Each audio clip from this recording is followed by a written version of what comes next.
Baru-baru ini, Presiden Prabowo Subianto menyatakan siap membuka hubungan diplomatik dengan Israel, tapi ada syaratnya. Dalam konferensi pers di Istana Merdeka, 28 Mei 2025, Prabowo bilang akan mengakui Israel kalau mereka mengakui kemerdekaan Palestina.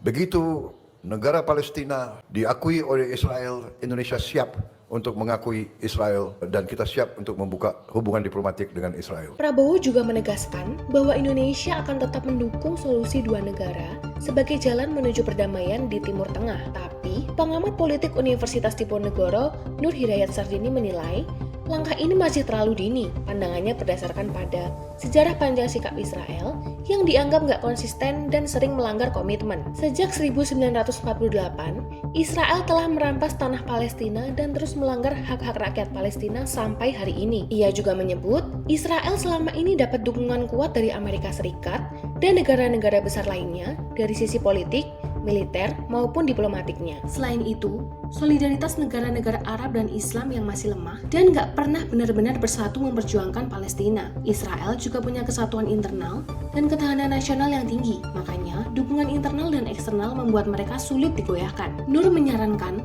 langkah bijak yang bisa diambil Indonesia saat ini adalah menahan diri, mengamati perkembangan, dan nggak memberikan sinyal dukungan yang bisa diartikan sebagai dorongan yang belum tentu sejalan dengan prinsip politik luar negeri Indonesia. Jangan hanya karena ada sikap keras dari beberapa negara Eropa atau sebagian kecil negara di Amerika. Bukan berarti Indonesia harus segera beraksi. Kondisi global masih sangat dinamis dan belum pasti. Tegas Nur. Pernyataan Presiden sendiri sebenarnya bisa dipandang dari dua sisi. Di satu sisi bisa dianggap sebagai jalan damai, tapi di sisi lain pernyataan ini jadi bahan cibiran di media lokal Israel. Pengamat juga menilai, Israel masih berada di posisi dominan dengan dukungan militer dari negara-negara besar seperti Amerika, Prancis, dan Jerman. Harapan kemerdekaan Palestina masih kecil. Nur juga menyoroti kontradiksi negara-negara tersebut, yang di satu sisi mulai mengecam Israel, tapi di sisi lain masih mengirim senjata ke sana. Ia menyebut ini sebagai kemunafikan politik internasional. Bagi Nur, perubahan bisa terjadi kalau Israel mengalami tekanan serius yang menyentuh eksistensi mereka sebagai negara. Kalau menurut kamu gimana? Perlu nggak sih Indonesia membuka diplomasi dengan Israel